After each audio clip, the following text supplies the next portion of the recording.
Alors, Jean d'Ormesson, quand je vous ai invité dans Bain de minuit, vous m'avez dit « Pourquoi m'invitez-vous » Oui, je vais vous dire pourquoi. Parce que vous respirez la gaieté, vous avez des yeux qui pétillent. Quelle chance. Ouais. La seule chose que je pourrais vous reprocher, c'est d'être... Vous êtes parent avec Pelletier de Saint-Fargeau, quand même, qui est un régicide. Ah oui, je suis très fier. Je ne renie rien de ma parenté. Mais justement, je voulais vous demander si vous n'aviez pas honte. Comment honte de parent quoi? de quelqu'un qui a voté la mort de Louis XVI, qui a d'ailleurs été assassiné quelques jours après. Oui, il a été assassiné au Palais Royal, à peu près là où est le restaurant Véfour, maintenant, dans un restaurant qui s'appelait Février, si je me rappelle bien. Il a eu malchance, il est tombé sur un garde du roi qui s'appelait Paris. Et le garde du roi, évidemment, l'avait rencontré plusieurs fois à Versailles, puisqu'il était de l'entourage de Louis XVI, et malgré ça, puisqu'il était conventionnel et qu'il était aussi un ami de Robespierre, Et vous avez il pas avait voté honte la mort du roi. Oh non, j'ai pas honte. de vous quelqu'un savez. qui a voté la mort du roi. Bon, moi, je ne pense pas que j'aurais voté la mort du roi, j'aurais surtout pas voté la mort de la reine. Mais les 20 années de règne de Louis XVI ont été l'apogée de la France, vous savez ça. Écoutez, je ne sais pas si vous connaissez ce que disait mon confrère Gaxot à l'Académie. Gaxot disait, supposons que Louis XVI soit mort en 1784 ou 1785 ou 6. Eh bien, la Révolution aurait eu lieu tout de même, et tous les historiens diraient quel malheur qu'il soit mort. Si lui avait vécu, Ça se serait bien passé. la Révolution n'aurait pas eu lieu ou elle se serait bien passée. Alors vous voyez, je crois que c'est tout à fait vrai. Vous ne pensez Parce pas que c'est un roi libéral, n'est-ce pas? Tout à fait. C'est sous son règne que les droits de l'homme ont été proclamés. Vous ne pensez pas que vous faites partie d'une espèce en voie de disparition, c'est-à-dire des gens qui travaillent beaucoup, mais qui donnent toujours comme ça l'impression d'une certaine facilité, vous êtes toujours à l'aise, je vous ai vu arriver tout à l'heure, vous êtes à l'aise, vous vous entretenez avec tout le monde, vous êtes star dans les dîners en ville parce que vous êtes brillant, vous êtes cultivé. Vous ne pensez pas que des gens comme vous, il y en a de moins en moins? D'abord, je vais vous dire, je travaille beaucoup. Je suis sûr que vous travaillez beaucoup. Et j'ai longtemps fait croire que je ne travaillais pas beaucoup. Maintenant, c'est presque difficile de faire croire que je ne travaille pas beaucoup parce qu'on ne me voit plus beaucoup dans les dîners en ville ni dans les cocktails parce que je travaille. Et le week-end, le samedi ou le dimanche, évidemment, je travaille. Je ne sais pas si les résultats sont à la hauteur du travail, mais en tout cas, je travaille. Je vous ferai un petit reproche quand même. C'est-à-dire que Louis Powell s'y fait des livres moins bien que vous, mais ses articles sont pas mal écrits. Mais comment? Ils sont très très bien. Très très bien ces articles. Ouais, très très bien. Vous trouvez que les miens ne sont pas bien écrits? Je trouve que c'est un peu moins bien que vos livres. Vous donnez autant de mal que lui pour faire vos papiers du Figaro Magazine? Je ne sais pas. En tout cas, c'est vrai que j'ai fait de mon mieux. Ouais. Mais c'est vrai que j'attache plus d'importance, je pense, aux livres qu'aux articles. Quand on lui en parle, il dit « Moi, chaque semaine, je fais une page de livre dans le Figaro Magazine. » Oui, c'est vrai. Alors que vous, bon, on sent que c'est un peu plus... Vous êtes d'accord? Il faut travailler un peu plus les peut bien faire, les mais articles. doit faire un effort. Ouais. Enfin, si je peux me permettre. Vous avez raison. Je tâcherai de faire mieux. Alors, vous êtes super brillant.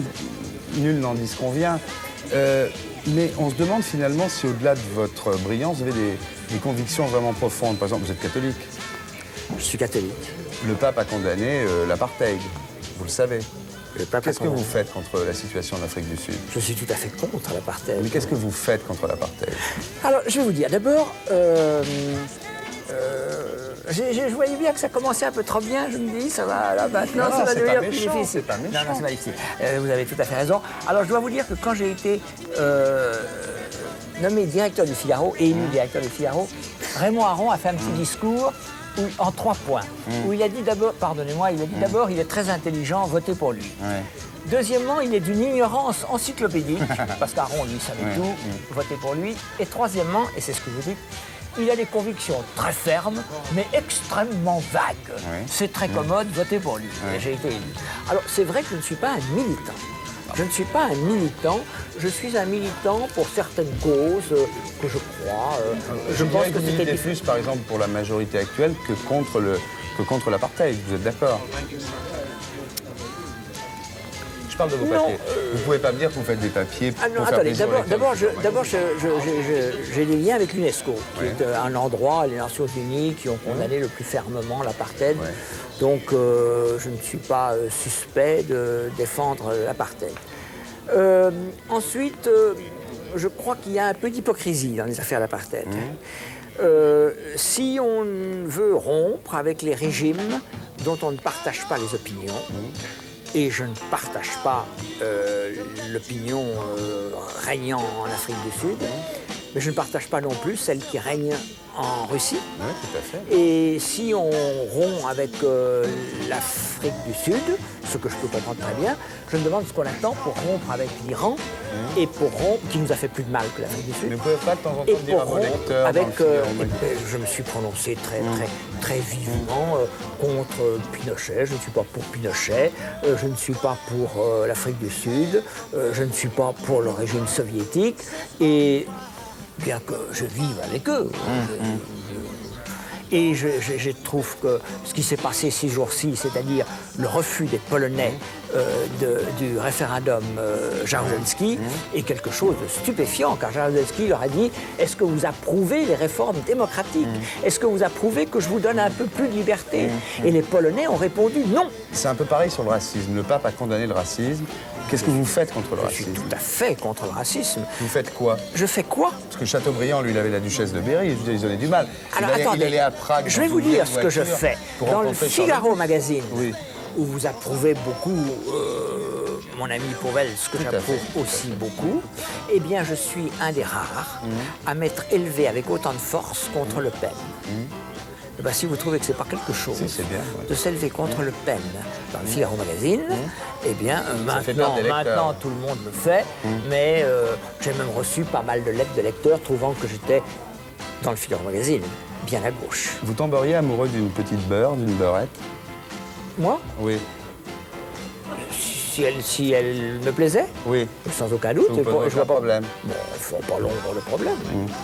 Je crois aussi que je l'ai écrit et que j'ai écrit que si ma fille tombait amoureuse d'un noir, eh ben, je serais tout à fait enchanté qu'elle l'épouse, à condition naturellement qu'il devienne président de la République ou qu'il soit Frank Sinatra. Parce qu'il ne faut pas épouser des nullards. Mais on trouve des nullards, vous savez, hein, les blancs aussi, ils sont nullards. bien Hein. sûr. Alors voilà, il faut prendre ce qu'il y a de mieux partout. Et naturellement, je ne fais pas l'ombre de différence entre un blanc, un jaune et un noir. Je fais quand même une différence entre un jaune et un blanc. Je crois que les jaunes sont plus intelligents. Pardonnez-moi d'être raciste, mais je crains que les jaunes soient plus intelligents que les blancs. Vous avez écrit quelque chose, moi, qui m'a beaucoup touché, parce que je pense un peu la même chose. Si un jour je me retrouve en prison, ça sera génial, parce qu'au moins je pourrais écrire des livres. Oui. À condition, naturellement, qu'on me traite bien, qu'on m'envoie, comment vous l'appelez, une beurette? Oui, une peut-être petite beurrette. Qu'on m'envoie une beurette et qu'on me traite bien, que j'ai un bon lit, que j'ai de quoi manger. Mais à la Bastille, moi, j'aurais été enchanté. 10 ans à la Bastille, je vous fais un chef-d'œuvre.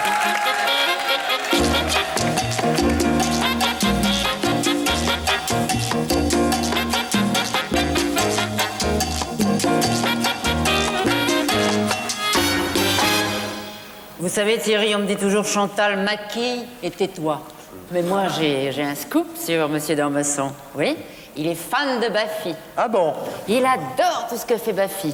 Il trouve ça fin, subtil. Subtil, jamais grossier, non, très bien, profond même. Non, il adore ça, hein. Il vous le dira pas, il est trop timide, regardez-le. Pas du tout, je lui souhaite longue vie. Mais non, mais s'il se retenait pas, il ferait son Dormesson chaud. Ouais. Mais il se retient. Un nom comme ça se retient, forcément. Ah, j'aurais peut-être dû me retenir aussi, non, je crois, non? Bah, je pense. Chantal là-dessous. Alors, Jean, bonsoir.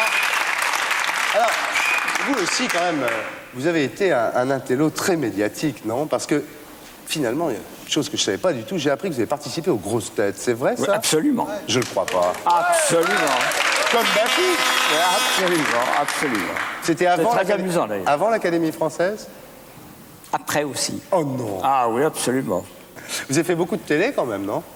Oui, pas mal. Hein? Vous avez fait beaucoup de journalisme aussi, vous en faites encore beaucoup. Oui. Et vous êtes un peu laissé, vous le regrettez, ça vous êtes laissé un peu happé par l'actualité, quoi, un peu perdu un peu de temps par rapport à vos activités d'écrivain, non? Oui. Ouais. Oui, je le regrette un peu. Vous connaissez la phrase de Gide? J'appelle journalisme ce qui sera moins intéressant demain qu'aujourd'hui. Et C'est ça? sachant ça, oui. C'était pas tant. Ouais. Sachant Je me répète vous- ça souvent. Hein? Oui. Vous Et je dois vous continuez dire, à- et je dois vous dire que Paul Morand se jetait toujours sur moi. Il avait été très choqué par une phrase qu'il y avait dans un de mes premiers livres. Comme ça. Et il se jetait sur moi en me disant surtout pas de pornographie et surtout pas de journalisme. Alors que lui, évidemment, faisait du journalisme, mais il les mettait dans ses Mais livres. pas tellement pornographique. Non. Ah si, il a écrit des phrases très pornographiques Eh bien, non. politiquement. Il a écrit absolument. France la douce, c'était un livre. Oui. Il a écrit aussi, je déteste écrire, mais j'adore avoir écrit, c'est vrai? Ouais. Mais dis donc, Baffy, Non, c'est immense, la vie. Alors, quel est le dernier parmi nous qui a fait pivot? c'est moi le dernier qui a fait pivot. Vous voulez qu'on cause des Et intellectuels? alors, il n'y a pas photo. Je vous ai bien torché sur ce On coup fait un spécial intello, mais le dernier qui a fait pivot, c'est Baffy. Là, j'ai un grand avantage maintenant. Maintenant vous le J'ai un voyez. grand avantage parce que je le vois. Eh oui, c'est ce que je lui ai dit Et tout ce qui à est l'heure. très difficile, c'est quand on le voit pas. Oui, mais attends, c'est Et pas là, par hasard, je te maintenant, signale je que. le Attends, vois. que Pivot. Moi, j'ai eu un grand désavantage à la télé, c'est que je vous ai vu. Ah oui. Je te signale que Pivot a pris Baffy, pas pour apostrophe, mais pour bouillon. Oui, il a fait pivot quand même. Il a fait bouillon. Ouais. C'est dégueulasse, Berkoff. Allez, de temps en temps. Vous avez dit je méprise les honneurs. Oui, c'est pour ça que je les cueille au passage. Oui. Parce que la seule façon de vraiment les mépriser, c'est de les avoir eus. Sans ça, on est toujours un peu suspect. Ça, c'est pour répondre à ma fille qui aime les Ça fait quand je citations. la gueule de dire Monsieur Baffy, je le Qui aime les citations. C'est l'horrible passion d'envier ceux qu'on méprise. Ouais. Arrête, j'ai envie de toi. Et ma fille vous dira de qui c'est. Oui. De qui c'est le. Luis Mariano, au hasard? J'ai connu toutes les formes de déchéance, y compris le succès. C'est de qui? Ardisson? Na. Sioran. Ouais.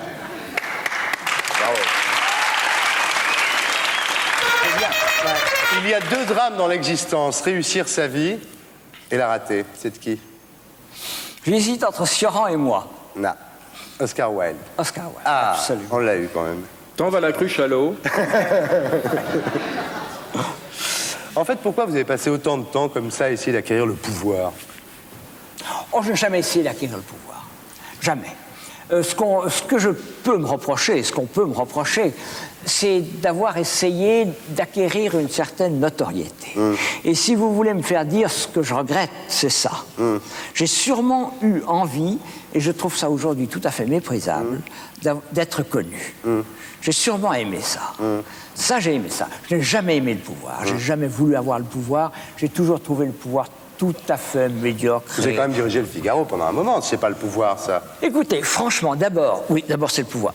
D'abord, je ne l'ai jamais cherché. On me l'a offert. Et évidemment, je ne l'ai pas écarté. Il faut dire que dès que j'ai pu me tirer, je me suis tiré.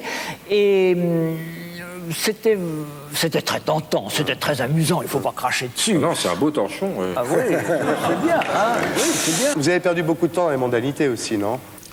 Beaucoup trop. Hein? Oui, beaucoup trop. Je me souviens d'un article où vous disiez je fais plus de dîners en ville, cette année j'en ai fait 4, et on était le 19 janvier. 4 dîners en 19 jours, c'était pas... Si, c'est vrai. Ça m'étonne beaucoup. Parce que maintenant, les gens me disent on vous voit partout. Je dis où est-ce que vous m'avez vu? Non, maintenant, et on me voit évidemment très peu. Je sors très peu. Les femmes vous ont fait perdre du temps aussi. Ils m'ont pas fait perdre du temps, elles m'ont donné du leur et je leur en suis bien reconnaissant. Bon. Il y a l'amour, il y a les livres et il y a rien. C'est de qui? Monterland. Vous reconnaîtrez que pour parler des femmes, c'est pas le mieux placé, Monterland, quand même. Non, mais il en parle très bien et je trouve que cette phrase est très très bien. Et Vous avez dit si j'avais été une femme, j'aurais mené les hommes en bourrique. C'est quoi? Vous regrettez de ne pas avoir été une garce? non, c'est parce que je pense. La petite coche. C'est parce que je pense que. Je pense que un des traits que je regrette chez moi, c'est ce désir de plaire. J'ai sûrement un désir de plaire. Mais vous plaisez, rassurez-vous. Non, regardez ma fille, Non, mais il ne me plaît pas du tout. d'accord. Alors vous voyez, ça me fait Oui. beaucoup de peine. Je vais essayer de faire tout ce que je vais pouvoir pour le séduire. Mais dur. Et ça va rater. C'est Lolo, embêtant, qu'est-ce qu'il peut c'est faire, ridicule. Jean-Jean, pour te séduire? C'est pas gagné, hein. Alors, je pense que si j'avais été une femme, ça m'aurait formidablement amusé de faire marcher les hommes. Sûrement. Vous avez dit le mariage, enfin, en prenant les précautions oratoires vis-à-vis de votre femme, bien sûr, le mariage est quelque chose d'abominable. Et la Révolution française avait bien fait de bannir les vœux perpétuels. Oui, la Révolution a banni les vœux perpétuels et en effet, le mariage est le dernier vœu perpétuel. Et je trouve ça abominable. Je mets ma femme tout à fait en dehors, qui a eu la bonté de me supporter pendant si longtemps et qui était C'est pas en patente. dehors qu'il faut la mettre. Hein Il n'a rien compris.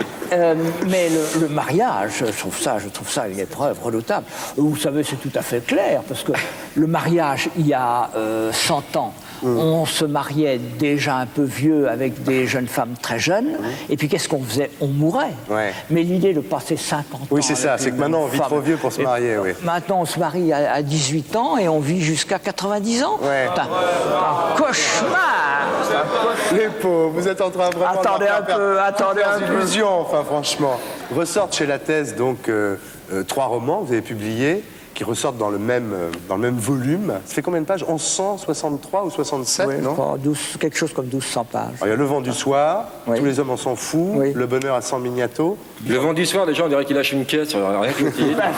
Alors si on devait parler de ces 3 romans, on Oui. dirait quoi? Que c'est un feuilleton planétaire ou le... Je dirais que c'est un feuilleton. Oui. C'est un roman feuilleton.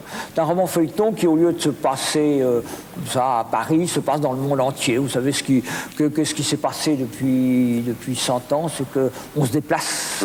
Une des choses qui se fait, c'est qu'on se déplace.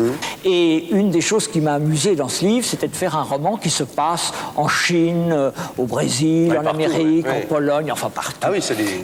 Et qu'on se balade un peu partout. Mélange de Alors destins. c'est un feuilleton qui se passe partout et c'est des histoires d'amour. C'est un feuilleton, quoi. Alors il y a 4 sœurs, il y Ça a n'a 4 pas de frères, prétention on va pas littéraire. essayer de le raconter parce qu'on en Non, finirait c'est plus. l'histoire de 4 sœurs et de Oui. 4 frères et j'ai toujours été fasciné non seulement par l'unification du monde, mais par les histoires de sœurs. J'aime beaucoup les sœurs. Je trouve que c'est très joli, les histoires de sœurs. C'est toujours amusant parce qu'il y a une rivalité entre elles, il y a de l'émulation, elles sont semblables, elles sont différentes. Il y a dans l'histoire plein d'histoires de sœurs très amusantes. Il y a eu... Et faites un effort, ma fille. On rencontre Hitler, Churchill, Staline, on croise les grands de ce monde, enfin ça se passe. Alors, ce qui se passe, n'est-ce pas, dans un roman, c'est que contrairement à ce qu'on croit, contrairement à ce que croit Baffy, qui n'est plus là, je peux l'attaquer puisqu'il n'est plus là, c'est que dans un roman, ça ne consiste... m'appelles Bravo. Dans un roman, Oh là là, c'est encore ça ne consiste pas... Ça ne Hey, les barbares approchent. les Vous barbares voyez, sont là. les barbares sont aux portes de la ville. Dans genre. un roman, ça ne consiste pas à inventer des choses extraordinaires. Et il faut plutôt diminuer les choses de la vie pour essayer de faire des choses qui soient vraisemblables. Au risque de consacrer moins de temps encore à l'écriture, Ah, tu le relances, là? on a voulu faire un spécial intello avec Baffy Ségur. Au risque de consacrer moins de temps à l'écriture, vous êtes engagé donc pour Dubrovnik l'année dernière. Est-ce que vous vous engageriez pour la Somalie? Écoutez, bien sûr, il y a des causes innombrables pour lesquelles il faut se battre. Et évidemment... Pourquoi Dubrovnik? Parce que c'est plus beau graphiquement? C'est vrai qu'on me l'a reproché d'ailleurs. Dubrovnik, ça m'a un peu bousculé parce Très belle ville, ouais. parce que c'est une très belle ville et que si Versailles ou Venise ou Chartres étaient menacés, ça vous ferait quelque chose. Mais naturellement, les gens qui Souvenir un petit peu Souvenir amoureux. amoureux. oui, il y a ça aussi. Mais évidemment, les gens qui se font tuer à Osijek ou à Vukovar ou à Sarajevo, qui est moins beau que Dubrovnik, c'est exactement la même chose. Et évidemment, il y a 40 causes dans le monde auxquelles on pourrait se consacrer. Il y a un côté quelquefois un peu ridicule, il y a un côté génocide et tourisme, n'est-ce pas? Celui que je vais recevoir maintenant est un trésor vivant, une espèce en voie de disparition, un homme du XVIIIe siècle, d'une culture incroyable, qui manie aussi bien la langue parlée que la langue écrite. Voici Jean d'Ormesson.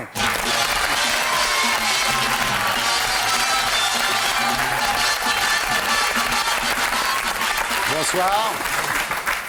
C'est pas du sadisme de nous avoir mis tous les deux à côté. Il est un peu plus grand que vous, mais Ouais. bon, Ça se voit moins quand on est assis. ça se voit bien quand on est assis. Vous allez bien? Pas mal. On est très heureux Et de vous ça accueillir. va Ouais, Vous ça n'êtes va. pas trop troublé? Non, non, Zazie tout à l'heure un petit peu quand même. On m'a... Non, on est très content de vous avoir. Surtout, tout à l'heure on a dit beaucoup de bien de vous. On a dit que vous étiez intelligent tout le temps. Parce que nous on disait qu'avec des moments on était quand même un peu bête, quoi. Mais vous, tout le temps, vous disiez que des trucs intelligents. On va voir ça. Alors, est-ce que vous êtes dans votre phase Bardot ou dans votre phase Garbo? Alors, j'explique à nos amis téléspectateurs. Jean d'Ormesson, il y a deux positions. C'est soit il est dans sa phase Bardot, c'est-à-dire il se montre à la télévision, soit dans sa phase Garbo, c'est-à-dire il reste planqué chez lui. Là, vous êtes plutôt, en ce moment, je vous ai vu sur une autre chaîne l'autre jour, vous êtes plutôt dans votre phase Bardot, non? Limite. Limite. Ah, c'est bientôt la fin de la phase limite, Bardot. C'est bientôt la fin. On profite de la fin de la phase Profitez-en, Bardot. c'est la fin. Vous connaissez Zazie? Bonsoir. Pierre Palmade, donc, qui est représentant de commerce chez l'Exomil. Sois fort, l'émission est bientôt finie. Sois fort. Linda Hardy, qui se range les ongles, parce qu'elle ne connaît pas l'Exomil. Et Michel Noir, qui est beaucoup plus marrant depuis qu'il a arrêté la politique. Hein. Alors, Jean d'Ormesson, vous avez déclaré, enfin c'est pas vous qui avez déclaré, c'est Sioran, mais ça pourrait être de vous. J'ai connu toutes les formes de déchéance, y compris le succès. Ça vous très bien, ça vous caractérise très bien. Et vous avez dit en revanche, les honneurs, je les méprise, mais je ne déteste pas forcément ce que je méprise. Oui, je trouve que ces deux phrases vous définissent à la perfection. Je pense qu'une bonne façon de se débarrasser des honneurs, c'est de les avoir. Oui. On y pense moins que si on ne les a pas. Alors, vous êtes écrivain, il y a un livre qui s'appelle Le rapport Gabriel, dont on va parler tout à l'heure, voilà. Je vous montre à la caméra comment on fait à la télé. C'est bien fait. Michel Noir le fait bien aussi. C'est bien fait. Donc écrivain, le rapport Gabriel chez journaliste, mais... Si, enfin c'est pas aussi important. C'est pas aussi important. Vous faites vôtre la phrase de Gide qui disait, on va faire que des citations, parce que d'Ormesson il parle que par citation. Oui. Le journalisme, c'est ce qui sera moins intéressant demain qu'aujourd'hui. Oui, je crois que c'est vrai. Hein, je crois que c'est vrai. Bah oui, c'est pour ça que vous écrivez des livres. Oui. Académicien, l'académie sert à rester beau et vert, vous avez dit. Et vous faites aussi les grosses têtes d'RTL en même temps. Et alors, vous jouez dans le prochain film de Jean-Luc Godard.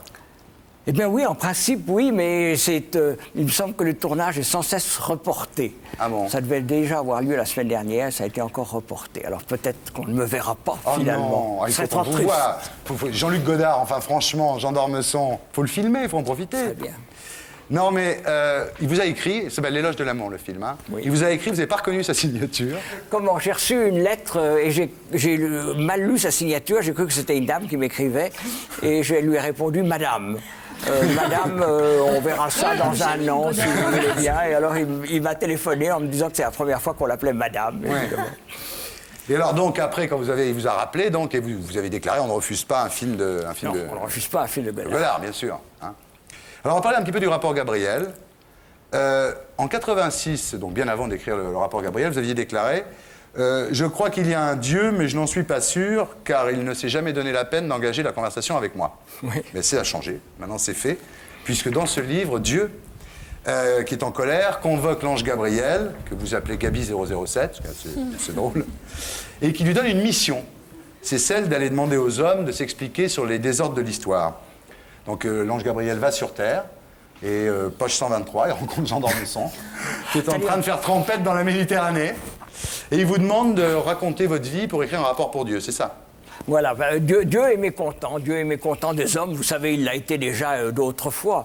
Il a été mécontent au moment du déluge. Il a bien essayé de détruire le monde avec le déluge, qui était d'ailleurs partial en faveur des poissons, comme vous savez. C'est vrai. Il y a un racisme pro-poisson. Oui, évidemment. Et alors, il avait abandonné à ce moment-là, et maintenant, il est encore plus mécontent. Il trouve que ça va plus mal. Il trouve que... Il n'est pas content. Et alors, il veut donner une dernière chance aux hommes et il envoie Gabriel, qui est déjà descendu plusieurs fois, qui a rencontré Abraham, qui a rencontré la Vierge Marie, qui a rencontré Mahomet, et puis cette fois-là, il tombe sur moi. Voilà. Il aurait peut-être préféré tomber sur Zazie ou sur vous. Il a un culot, enfin, Jean d'Ormesson, vous êtes génial. Vous avez un culot d'enfer, quoi. Enfin. L'ange Gabriel, il vient sur Terre, sur qui il tombe d'Ormesson, bien sûr. Oui, d'enfer. Alors, il y a un truc excellent. Évidemment, je ne vais pas citer tout le bouquin, parce que on n'est pas là pour ça. Simplement dire aux gens de le lire. Mais, page 356, il y a un truc très rigolo qui résume bien le bouquin, parce que c'est quand même vachement bien. Vous dites, vous racontez à l'ange, hein, une bonne partie du dernier siècle s'est déroulée sous le signe des jumeaux sanglants, Hitler et Staline. Ennemis mortels, alliés entre eux par la faiblesse et la faute des démocraties libérales. Et là où c'est vraiment génial, le drame de mon époque, c'est qu'il fallait choisir entre eux. Ah oui. Je crois que c'est un résumé du XXe siècle qui est extraordinaire. C'est-à-dire que tout le drame du XXe siècle, c'est que tous les gens se sont crus d'être obligés de choisir entre Hitler et Staline alors que c'était la même chose. Oui. Évidemment, il fallait choisir entre eux et évidemment, on s'est retrouvés dans le même camp que Staline et je crois qu'il fallait se retrouver dans le camp de Staline. On n'avait pas le choix. Il y a la peste et le choléra et il faut choisir entre eux et quelquefois, on ne peut pas être neutre. En tous les cas, c'est une faut pas être neutre, belle description, bien sûr. C'est une belle description du XXe siècle. Alors, vous parlez du pouvoir. Vous dites, je n'ai pas aimé le pouvoir car sa prétention me fait rire. Non, Et j'aime pourtant, pas vous avez beaucoup le exercé pouvoir. le Je vais vous dire, pouvoir. parce que j'aime pas beaucoup recevoir des ordres, Ouais. mais je n'aime pas beaucoup non plus en donner. Donc, il vaut mieux que je m'abstienne de ce genre d'activité. Et j'ai dirigé un journal, mais un journal, c'est un peu particulier parce qu'on ne donne pas vraiment d'ordre. hein. Le journaliste, celui qui arrive à donner des ordres à un journaliste. Celui qui arrive à donner des ordres à un journaliste, il n'est pas né. Oui, tu vois. c'est clair. Mais j'aime pas beaucoup les formes de pouvoir, c'est vrai. J'aime pas le subir et je n'aime pas beaucoup l'exercer. C'est pas un éloge, vous savez. Ouais. Il faut bien qu'il y ait des gens qui exercent le Qui acceptent pouvoir. de l'exercer. Je n'ai pas du tout de dédain pour les gens qui exercent le pouvoir. Simplement, moi, j'en suis pas friand, voilà. Alors, en fait, vous avez eu quand même du pouvoir aussi parce qu'il y avait une certaine culpabilité chez vous de ne pas avoir su garder le château de famille. Oui, bien sûr. Hein? Pourquoi est-ce qu'on écrit des livres? Parce qu'on a des chocs sentimentaux. Alors, Ouais. ou bien, pourquoi est-ce qu'on écrit des chansons? Ouais. Pourquoi est-ce qu'on fait du théâtre? Pourquoi est-ce qu'on fait du cinéma? Pourquoi est-ce qu'on peint? Parce qu'on a eu des chocs sentimentaux. Alors les chocs sentimentaux, on les connaît, mais il peut y en avoir de différentes espèces. Et perdre une maison parce qu'on n'est pas capable de la garder, c'est aussi un choc sentimental. Ouais. Tout de suite, hein, c'est à vous qui parle. hein. Non, mais Vous savez, nous, on n'existe plus. Hein, Non, mais nous, on n'existe plus. Il a tout dit. Moi, Ah. j'écoute. Remarquez, elle est très jolie, Zazie, en même temps. Non, je vois bien que vous êtes un peu jaloux. Je vais m'adresser Non, exclusivement à vous. Mais non, vous avez déclaré les premiers livres, on les écrit toujours pour plaire aux filles. Oui, Hein, oui Thierry. Mais Oh non, dites oui, Zazie, genre. Oui, Thierry. Non, c'était une remarque, je suis pas jaloux. Non, moi, je Oui. vais bouder, Je suis moi. pas jaloux. Non, puis il y a Monterland qui a dit il y a l'amour, il y a les livres et il n'y a rien. Donc voilà. oui, c'est vrai. Je crois qu'il y a l'amour, les livres et rien. Et voilà. Donc, Pardon. Moi, je suis et dans l'amour, dans les livres, mais dans le rien, non. Enfin, de ce côté-là, ça va. Zazie, vous le trouvez pas craquant, Jean d'Ormesson, non? Si, l'esprit est ce qu'il y a de plus séduisant, Top je craquant, trouve, Jean chez d'Ormesson, quelqu'un. ouais. donc, Alors d'ailleurs, je vais vous dire un truc quand même, il a déclaré une de mes plus grandes passions était pour une femme de 15 ans, mon aînée. Aujourd'hui, avec des femmes de 15 ans de plus, c'est un peu difficile. Mais 15 ans de moins, c'est tout à fait possible. C'est difficile. Ma mère rêve de vous rencontrer, vraiment. Ah bon, mais fallait Elle la qui était très jolie, c'est un appel. une très jolie veuve, rêve de vous rencontrer. Très bien. bien. Très bien. Mais c'est vrai. Vous savez, le coup le plus classique qu'on me fait, c'est je vois arriver des jeunes filles ravissantes pour faire dédicacer un livre. Et la phrase classique était « Ma mère a tellement d'admiration pour vous Voilà. Et puis ça a changé il y a quelque temps et c'est « Ma grand-mère a tellement d'admiration pour vous ». Et l'autre jour, j'étais chez Gallimard et je raconte cette histoire. Et à ce moment-là, il y a une stagiaire qui entre, ravissante, charmante. Et je vous assure qu'elle a dit « Je crois que vous êtes un ami de mon arrière-grand-mère ». Ça, c'est moche. Et c'était vrai, c'était vrai. D'ailleurs, vous avez déclaré, vous-même, vous êtes un beau lecteur, hein. Vous avez déclaré si j'avais été Vous une aussi, femme- vous faites beaucoup de citations. hein. Ah ben moi, c'est Mais de les moi, vôtres que mais je de fais. moi, Moi, oui, quand je oui, vous oui, cite, bien sûr. attendez. Si C'est j'avais ça. été une femme, j'aurais aimé mener les hommes en bourrique. Vous auriez été terrible si vous aviez été une femme? J'aurais adoré ça, oui. J'aurais adoré ça. Regardez ses yeux. Ah oui. Il le pense, en plus. Elle Je vous, pense vraiment, oui, avec une elle vous salle, emmenait avec en une salle- bourrique ou pas? Je vais vous dire, je suis très favorable aux femmes, oui. Elle vous emmenait en bourrique, les femmes? Oui, comment? Qu'est-ce que vous croyez? Je sais pas. Oui, comment? Oui, bien sûr. On ne croit pas quand on vous voit, on pense que vous avez été un bourreau des cœurs. Si vous saviez, si seulement je vous racontais. Ah bon? Racontez-nous. Faites un bouquin. Si seulement je vous Racontez-nous votre racontais pire ça. histoire d'amour, alors. Ma pire histoire d'amour? La pire, la plus Eh triste. ben, je vais vous la raconter tout de suite. Allez. Un jour, je suis invité avec Greta Garbo. On est trois à table, et moi j'admirais beaucoup Greta Garbo. Et puis, pris d'une espèce de folie, je me mets à chantonner Ich bin von Kopf bis Fuß auf Liebe eingestellt. C'est pas grave. Est-ce que ça dit quelque chose? Je peut-être suis à des quelqu'un? pieds à la tête. Oui, et c'est la chanson de l'Ange Bleu, n'est-ce pas? Ouais. Ça fait comment la mélodie? Voilà, hein? C'est comment la mélodie? La mélodie. Ich bin... Ah, vous voulez me faire chanter. Vous voulez me faire Au chanter. sens premier du terme, genre. Ich bin von Kopf bis Fuß auf Liebe eingestellt. Oh là. Et je chante ça à Greta Garbo, elle ne pipe pas mot. Et alors, vous savez, comme on insiste quand on fait des gaffes, et j'ai dit, j'ai tellement aimé l'Ange Bleu. Elle ne dit rien. J'ai dit, je vous ai tellement admiré dans l'Ange Bleu, elle se retourne vers moi et me dit, je vois que vous me prenez pour Marlène Dietrich. C'est les Marlène Dietrich, alors. Mais attendez, c'est pas fini. Ah oui, ça m'étonne. 10 ans plus tard, Oui. je dîne à côté de Marlène Dietrich. Et on s'entend il y a une vraiment, suite. vraiment, on s'entend bien. Ouais. On s'entend vraiment bien. Et elle me dit même, ce qui était assez rare, elle me dit « Venez me voir, j'habite avenue Montaigne ». Je crois qu'elle habitait vraiment C'est vrai, avenue Montaigne. tout à fait. Et je lui ai dit, je vais vous raconter une histoire tordante. Je lui raconte cette histoire, elle m'a tourné le dos, elle ne m'a plus jamais parlé. Donc, pas de chance avec les Allemandes. Bon. Alors là, maintenant, on arrive à la... Je suis obligé de vous en parler, parce que je sais bien qu'on en a beaucoup parlé, mais enfin, quand même, je suis obligé de vous en parler. Vous êtes au courant? Vous m'inquiétez, je sais pas, vous m'inquiétez. Tant que ça tombe pas sur vous, en même temps. Mais je sais pas, vous me regardez, alors. Bon. Je vous regarde tous. Page 357. Qu'est-ce qu'il dit? Qu'est-ce qu'il dit dans Dormesson, page 357? Alors, Unterschleine, voilà. La bombe. Donc, Jean d'Ormesson prend un petit déjeuner avec François Mitterrand, le jour de la passation de pouvoir, ça doit être le 17 mai 95. Ils papotent tous les deux, comme ça, gentiment. Ils parlent de l'affaire Bousquet. Et Mitterrand lui dit cette phrase qui a fait, dont on parle depuis la sortie du livre. Malheureusement, on a parlé un peu trop de ça, c'est pour ça qu'avant, j'ai voulu quand même dire qu'il y avait autre chose dans le livre. Et Mitterrand dit à Jean d'Ormesson, donc vous constatez là, parlant de l'affaire Bousquet, l'influence puissante et nocive du lobby juif en France. Voilà. Alors après De Gaulle qui avait dit que les Juifs étaient un peuple sûr de lui et dominateur, vous vous souvenez de ça? Il y avait un dessin de Tim dans l'Express qui était extraordinaire, où il y avait un type qui était derrière des barbelés, dans un camp de concentration, ils avaient remis la phrase. C'était d'une violence, c'est Tim qui avait fait ça. Et là donc, François Mitterrand dit ça. On ne peut pas penser que vous auriez écrit ça si c'était pas vrai, parce que de toute façon... Je crois que personne ne pense plus que ce n'est pas vrai. Non. D'autant plus qu'il y a eu... Personne ne pense plus. D'autant D'autant plus qu'il l'a dit à plusieurs personnes. Voilà. D'autant plus la même chose. D'autant plus qu'il l'avait dit. Le procès qu'on m'a fait, on m'a dit qu'il ne fallait pas le répéter. Oui. Pas vous, pas comme ça, pas maintenant. Oui. Et alors évidemment, moi c'est mon droit le plus strict, surtout qu'il ne m'avait pas du tout demandé le secret. Alors je ne vois pas Jean, pourquoi. vous connaissant en même temps, je savais bien que vous alliez le répéter quand même. Mais vous savez, j'ai même cru de bonne foi qu'il me l'avait dit pour que je le répète. Je ne le crois plus maintenant. Je pense que quand on lui parlait de Bousquet, ça l'exaspérait et qu'il a laissé... Et il y avait de quoi. Et il a laissé échapper ça quand même. Alors, il y a eu un certain nombre de réactions. Il y a eu Roger Hanin qui a dit que vous étiez un crétin ridicule. Oui. Oh, c'est une opinion comme une autre. François Giroud, qui n'est pas très partagé non plus, mais bon. François Giroud qui a dit il n'a pu se retenir de faire dans sa culotte. Oui. Pas très sympa non plus. Jack Lang, plus violent. Il a dit on utilise parfois l'autre pour exprimer ses propres sentiments. Ah, c'est assez fort. C'est acerbe. Oui, oui. C'est acerbe. Mais il y a aussi Jean Daniel, le patron du Nouvel Obs, qui a dit, d'ailleurs François Mitterrand lui avait dit à Jean Daniel, vous me corrigez si je me trompe, tout se passe en somme comme si ce lobby dont on parle existait vraiment. Donc à partir du moment où Jean Daniel, qui ne peut pas soupçonner d'être de droite, hein.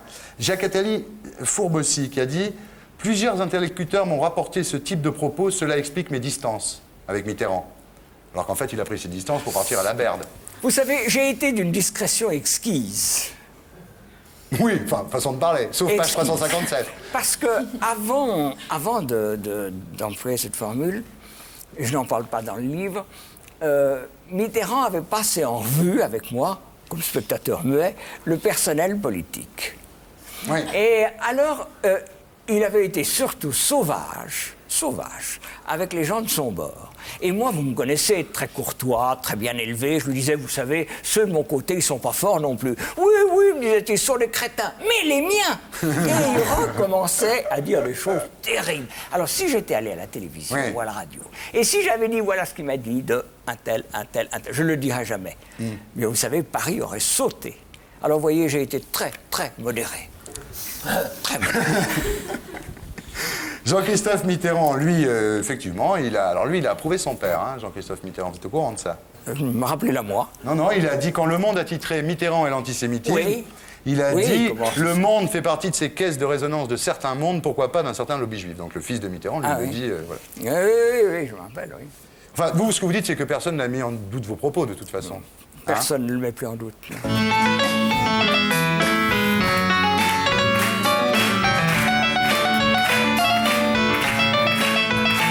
D'Ormesson, mesdames, messieurs.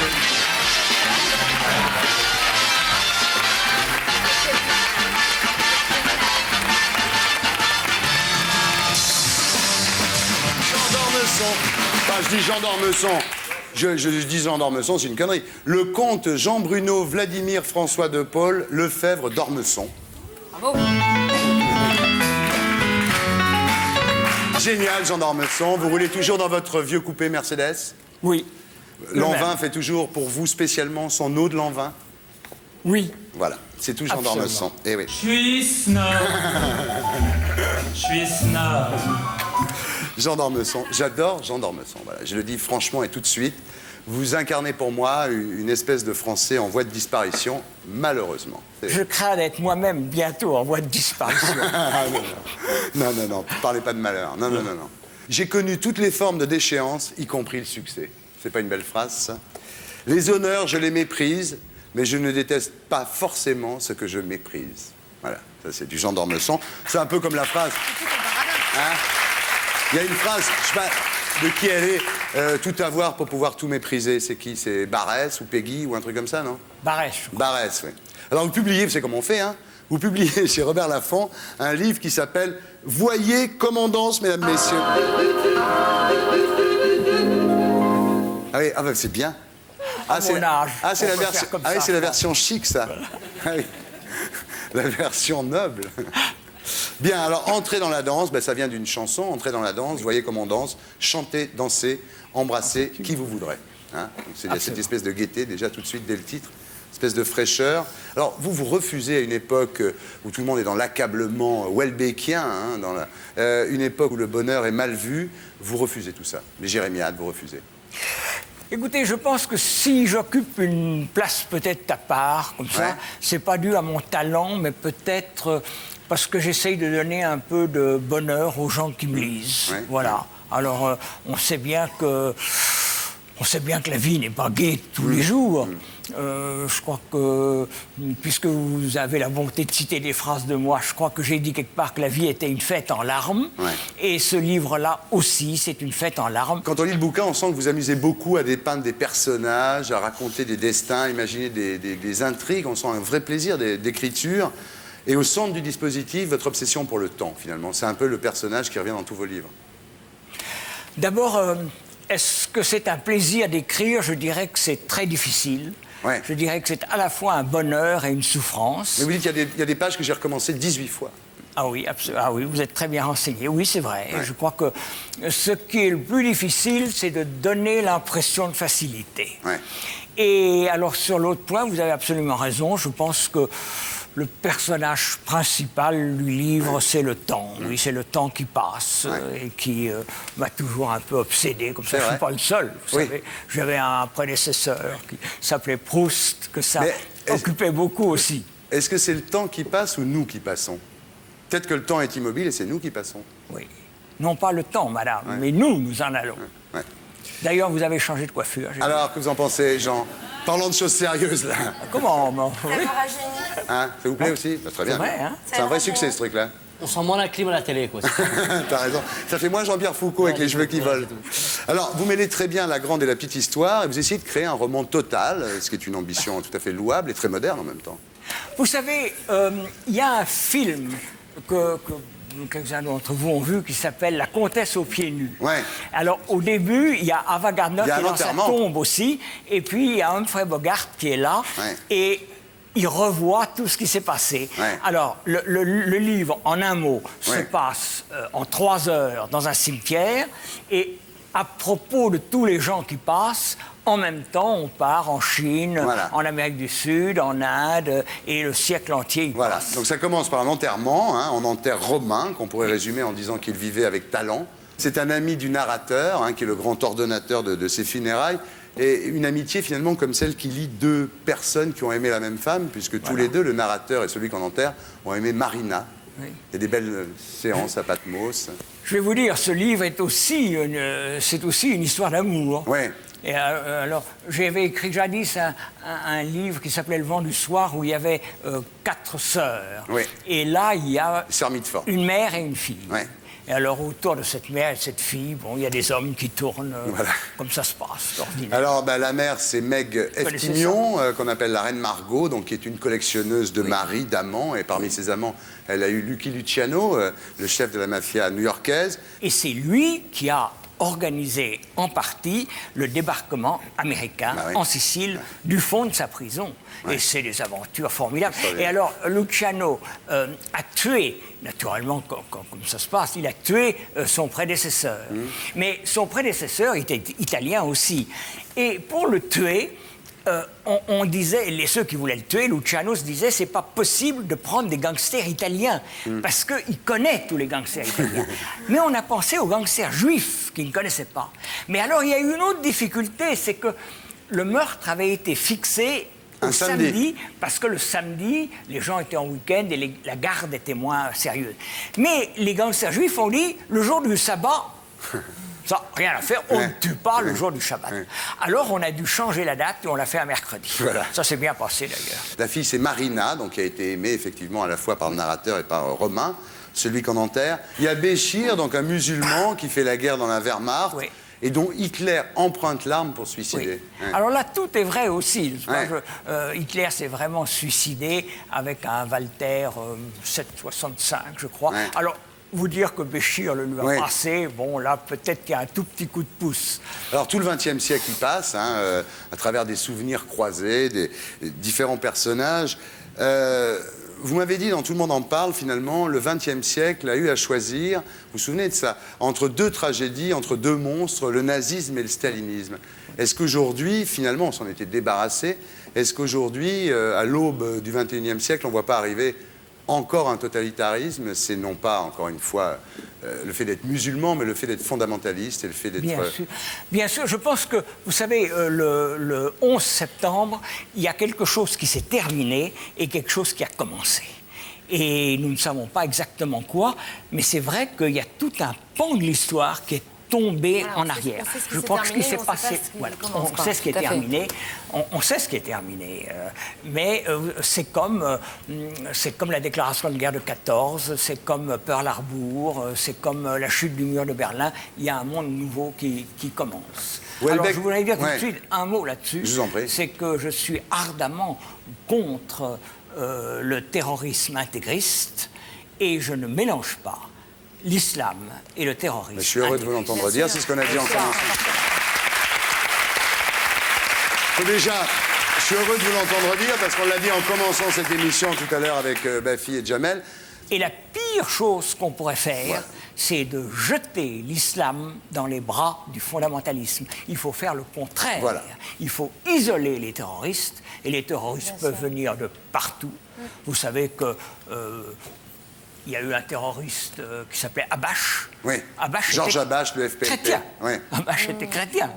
Alors, il faut isoler les terroristes et tâcher de regagner tous ceux qui sont contre toutes les formes. Et il ne faudrait pas, on peut le dire à la télévision, il ne faudrait pas qu'en France, ça soit le début d'un racisme anti-arabe, parce qu'encore une fois, ça serait ce qui pourrait arriver de pire. Dieu nous en garde.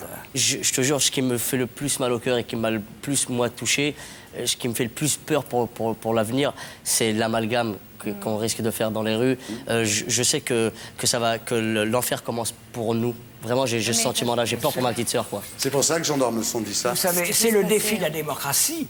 La démocratie ne peut pas employer elle-même les méthodes qu'elle condamne. Oui, absolument. N'est-ce pas? Et donc, il faut que la démocratie soit à la fois forte et respectueuse des autres. Alors, vous êtes académicien français? Oui. Alors, évidemment, je vais vous faire une interview Proust Express. C'est ce que tout le monde croyait que c'était l'interview de Bernard Pivot, mais en fait, c'est le questionnaire de Proust. Simplement, je vais vous demander, et c'est très important, de répondre en faisant des fautes de français, comme vous êtes académicien français. En faisant des fautes de français. Oh, bah ça, rien n'est plus facile. Alors, par exemple, si je vous dis, vous vous faites couper les cheveux tous les combien, vous me répondez, je vais au coiffeur une fois par mois, d'accord? D'accord. Je vais au coiffeur une fois le mois. On ne bouge pas pendant le jingle. On ne bouge pas pendant le jingle.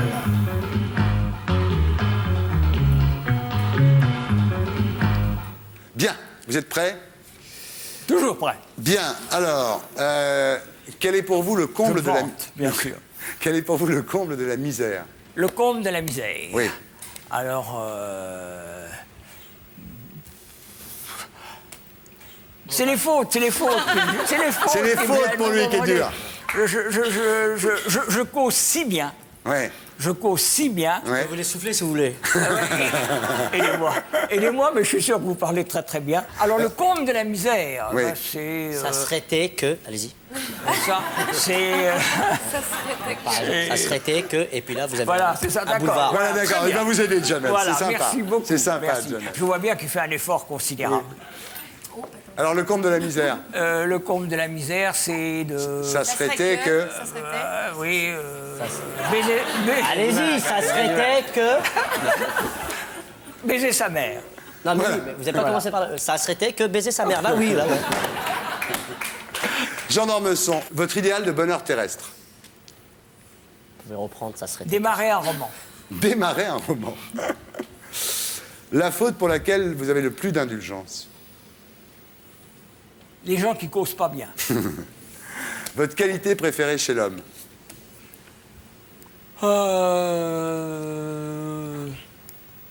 De pas... Aide-le, Jamel. C'est quand ils sont tés. Écoutez, je crois que le mieux, ce serait de l'inviter à l'académie. Il Oui, nous rendrait un je service pense qu'il devrait énorme. rentrer à l'académie, ça sera un exemple, bien sûr. Alors, il ne faut pas s'habiller en rouge. Non. Voilà. Votre qualité préférée chez la femme? Le misogynisme, par exemple. Le misogynisme. Par exemple. La qualité préférée chez la femme, c'est qu'elle me plaise bien. C'est dur pour vous de faire des fautes, hein? Oui, c'est dur de faire des fautes. Votre principal défaut, facile ça. C'est de causer tellement bien. Ce que vous détestez par-dessus tout. La musique qu'ils font dans la rue. Le don de la nature que vous aimeriez avoir.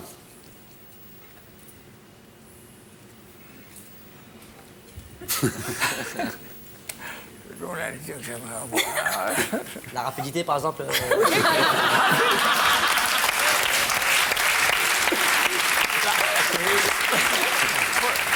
Faudrait que j'y pense un peu plus. Excusez-moi, c'est tellement facile. Mais non, c'est très bien, c'est très bien. Moi, j'aimerais être comme vous à mon âge. Voici Jean d'Ormesson.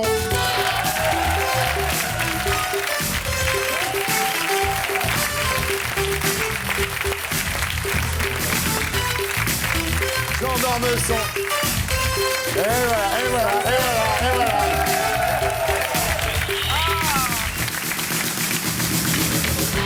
Je n'en voulais pas qu'il nous embrasse pas sur la bouche.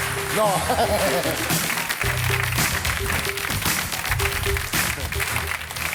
Jean est désolé, il ne peut pas m'embrasser sur la bouche parce qu'il est académicien. Donc. Enfin, je peux vous remplacer si vous voulez. Eh, vous avez vu bah oui. Jean, vous avez vu, hein? Eh oui. Alors, j'ai reçu un mail après votre dernier passage dans l'émission, un mail de Arnaud Salomon, qui a 25 ans et qui habite à Lille, et qui dit « Juste pour dire qu'en voyant Jean d'Ormesson, ça donne vraiment envie de devenir académicien. » Je trouve ça charmant. Donc voilà. Alors, vous publiez un livre que vous vouliez appeler Adieu, donc voilà. Hein. En fait, vous avez hésité entre Adieu, les carottes sont cuites Oui. ou l'affaire est dans le sac. C'est bien les carottes sont cuites, non? Ouais. Ou Et voilà le travail. Et voilà le travail, c'est pas mal. Et finalement, donc ça s'appelle C'était bien, et c'est chez Gallimard, mesdames, messieurs.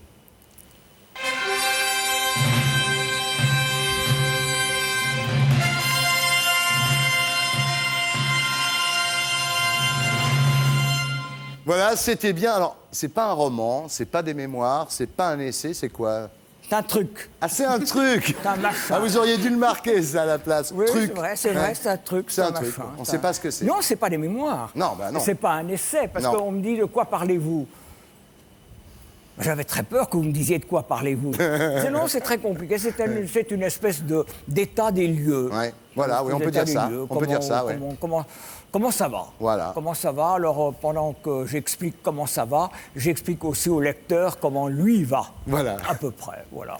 Alors, le pitch, finalement, c'est que votre vie... Le pitch, le fameux pitch... Et il faudrait le mettre fameux pitch. à l'académie, ce mot. Hein. Je compte sur vous pour que le mot pitch rentre dans le dictionnaire de la langue écoutez, française. non, alors, je ne l'ai pas encore fait entrer à l'académie, Ouais. mais je l'ai fait entrer chez Gallimard. Et je leur ai dit, je vais vous expliquer le pitch. Le pitch. Et personne chez Gallimard ne savait ce que voulait dire le pitch. Alors j'ai dit, mais comment, vous n'écoutez pas Ardisson, Mais oui, le enfin. pitch.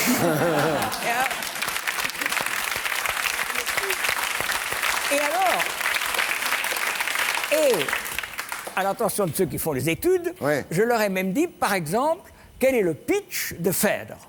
Eh bien, le pitch de Phèdre, c'est une dame est amoureuse de son beau-fils. Malheureusement, le beau-fils est victime d'un accident de la circulation. Voilà le pitch de Phèdre. C'est quoi le pitch de la recherche? Le pitch de la recherche, c'est un petit garçon attend le baiser de sa mère le soir dans la nuit, et comme elle ne vient pas suffisamment à son gré, il va dans les balles pour se consoler. Voilà le pitch de la recherche.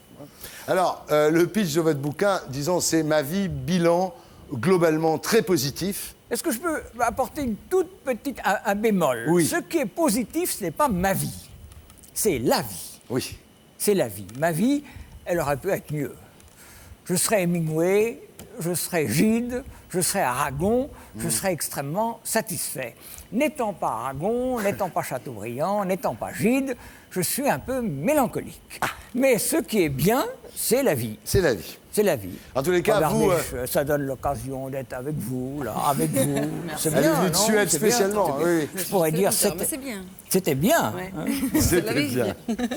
Alors, en tous les cas, vous n'avez jamais eu besoin de psy, vous, hein non.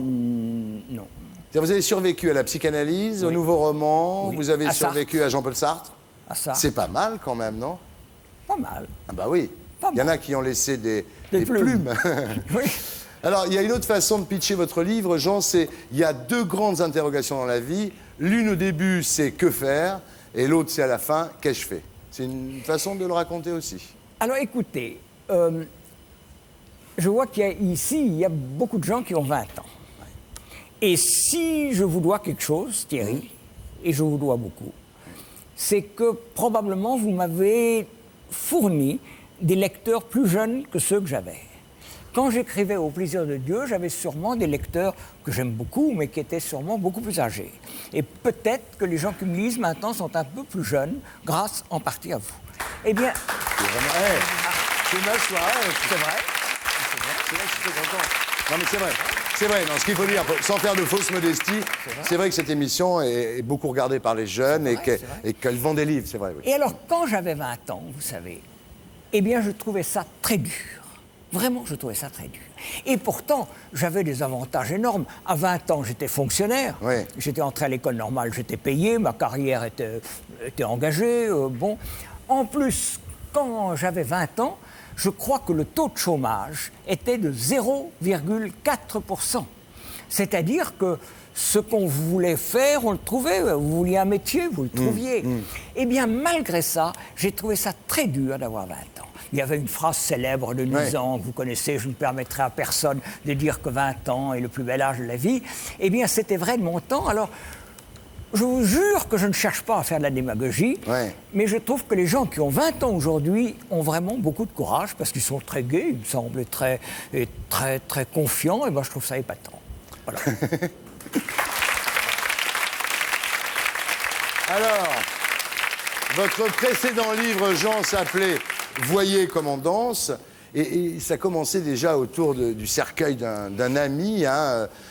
C'est déjà un peu vous qu'on enterrait d'une certaine façon. Vous savez, c'est vrai. Et vous savez, quelquefois on me dit « Alors qu'est-ce que tu penses de ton livre ?» Et je dis « Je ne sais pas, je n'ai encore vu personne. » Et c'est les gens qui lisent les livres qui m'apprennent. Et qui, tout à coup, c'est vrai, ce livre-ci tourne quand même beaucoup autour de l'annonce d'un départ. Bah oui, bon, l'annonce de ma mort est prématurée. Oui. Mais enfin, bon... Excusez-moi, je suis sûr que vous faites ça pour qu'on vous reste avec nous. Et tout. Non, retenez-moi. C'est Volpone, Enfin. Le livre précédent, c'était déjà un enterrement. Et je ne sais pas, peut-être que quelques-uns d'entre vous se souviennent d'un livre qui s'appelait La douane de mer. Et je mourais à la première page. Alors évidemment, c'est un problème qui m'a un peu... C'est pour conjurer le sort, je suis sûr, moi. C'est peut-être aussi une certaine...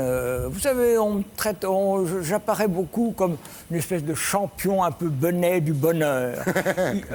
Le crétin qui trouve que tout va bien. Il y a aussi sûrement une grande mélancolie dans mes livres, depuis le début d'ailleurs. Mais une mélancolie assez gai. Je dis à tous les gens qui sont ici, profitez de Jean d'Ormesson, parce qu'il n'y en a pas beaucoup des comme ça. Profitez-en. Moi, j'en profite au maximum. Si je pouvais l'avoir 5 fois par an, il serait là 5 fois par an. Oui, d'abord, merci Thierry. Je voudrais ajouter que profitez de moi, parce que vous n'en avez plus pour si longtemps. Et ensuite, Thierry, je voulais vous demander, est-ce que je pourrais avoir ici un rond de serviette? Oui. Mes pantoufles. Mais attendez. Parce que quand j'arrive, là, évidemment, j'ai l'impression de venir chez moi. Mais écoutez, alors, dans 15 jours, tant que vous voulez. Si vous voulez remplacer Baffy, vous pouvez. Voilà. Bien, alors le contenu du bouquin. Alors, il y a cette phrase, vous dites la vie, c'est les livres, les femmes et les bains de mer. Et Gaston Gallimard lui disait les bains de mar, les femmes et les livres. Oui. Alors, c'est quand même pas la même chose. C'était une réponse épatante. Ouais. C'était une réponse épatante. Les bains de mer, bon, vous voyez ce que c'est. Ça veut dire, c'est pas seulement les bains de mer. Ouais. Bon, les courses en voiture, l'Italie, les îles grecques, les voyages, Mademoiselle. La Suède, oui. Enfin voilà. Les Suédoises, ça, Mademoiselle est un bain de mais pas la mer, Suède, elle toute seule, non? Voilà. Bon. Et puis, les femmes, alors ça c'est bien parce qu'on m'a souvent dit à la télévision, pas de tunnel. Eh bien, pas de tunnel sur les femmes, on n'en parle pas. Pour le moment. Fini, on n'en parle pas. Alors, et les livres, alors on peut en parler. Vous parlez évidemment des thèmes qui sont des thèmes ormessoniens, comme on dira bientôt, le privilège de la naissance, le sens de l'histoire, vous parlez du Big Bang, voilà, enfin, c'est très très riche. C'est des thèmes souvent abordés, mais cette fois, c'est vrai qu'il y a une petite mélancolie, il y a quelque chose d'un petit peu comme ça, quoi. Le thème de la... Une fêlure dans le cristal, là. Le thème de la naissance, j'ai pensé qu'au fond... Bon, j'ai été élevé où est-ce que j'ai été élevé? J'ai été élevé dans un château. Ben oui. Eh bien, c'est mon trotskisme à moi. Tu vois, il y a des gens qui ont un passé trotskiste. Bon, bah, très très bien, on ne va pas les emmerder avec ça éternellement. Eh bien, moi non plus, on ne va pas m'emmerder parce que j'ai été élevé dans un château. Ben, tout à fait. Du trotskisme, il en reste quelque chose. Du château, il en reste quelque chose aussi. Mais on essaye d'oublier tout ça. Voilà. Alors, le bilan que vous faites finalement de la vie, d'une certaine façon, Jean, c'est qu'on n'en sait guère plus en partant qu'en arrivant, quoi. Hein? Non? Oui. Alors, si c'était à refaire, votre vie? Si c'était à refaire, je ne le referais pas. Ah oui. Non, franchement. J'ai trouvé ça épatant. J'ai vraiment beaucoup aimé la vie. Et si un bon génie ou un mauvais génie me disait, voilà, tu peux recommencer, je ne crois pas que je recommencerais. Ah, évidemment, si vous me regardez comme ça...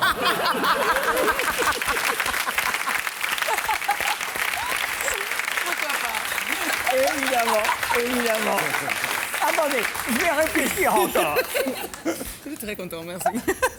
Bon compliment. Donc la messe est dite, quoi. Ça aurait été un titre possible aussi, la messe est dite. La messe est dite. La messe est dite. Alors, qu'est-ce que vous changeriez si votre vie était à refaire? Imaginons que vous acceptiez de la refaire, vous changeriez quoi? Vous feriez les mêmes folies, les mêmes erreurs? Oh oui, sûrement. Ouais. Je tâcherais peut-être de rencontrer un peu plus tôt.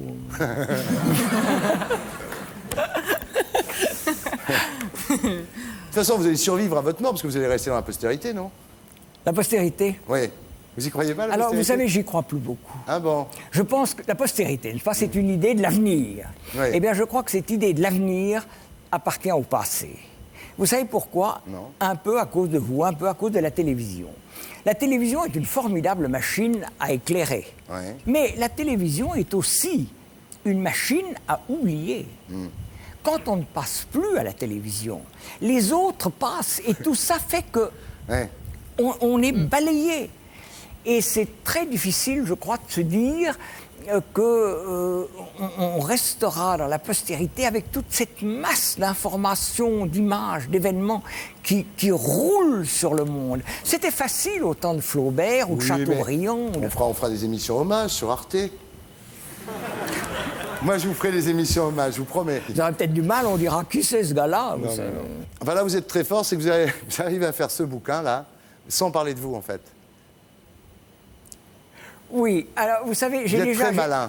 Il y a une différence avec les hommes politiques, c'est qu'eux disent toujours « nous sommes transparents ». Oui. Moi, je ne suis pas transparent. Ah, pas du tout. Non, pas du tout. Mais à une époque où votre ami Jean-Marie Rouard raconte ses coucheries à Montparnasse, C'est terrible d'ailleurs. Oui, Hein? alors... Ça vous a bon, pas donné un petit peu l'idée, vous, d'aller un petit peu plus loin dans les confidences? Alors, Roard dit tout, Ouais. moi je ne dis pas grand-chose. Non, mais d'ailleurs, quand on Je dis relit presque les articles, quand on relit les articles qui ont été écrits sur vous, on s'aperçoit que vous êtes toujours méfié terriblement des journalistes parce que vous laissez rien paraître. Vous devez vous méfier des biographes parce qu'une fois que vous serez plus là, les mecs ils vont fouiller dans vos papiers pour essayer de Mais ça- savoir.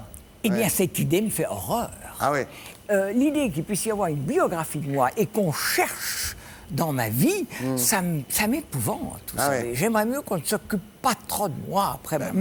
Même si vous détruisez toutes les lettres, par exemple de femmes, c'est une supposition, que vous avez reçues, vous pouvez Brûlons. demander à ces femmes à qui vous en avez écrit de les détruire. On brûle tout, on brûle tout, on brûle tout. Mais elles. Vous faites un hommage sur Arte et c'est tout. Rien d'autre.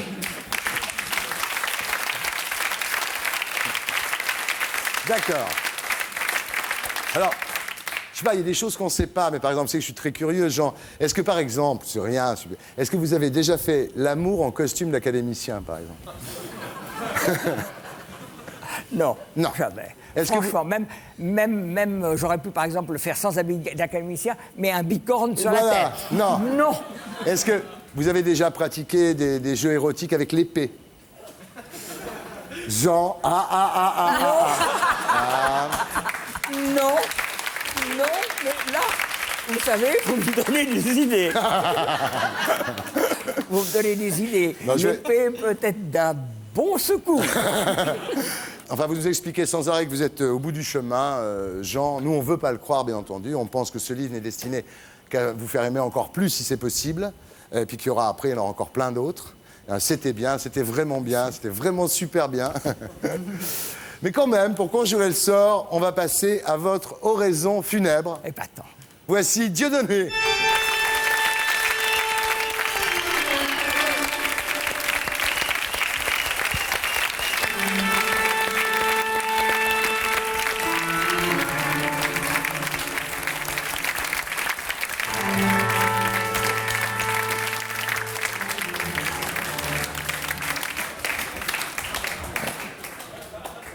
Allahu Akbar.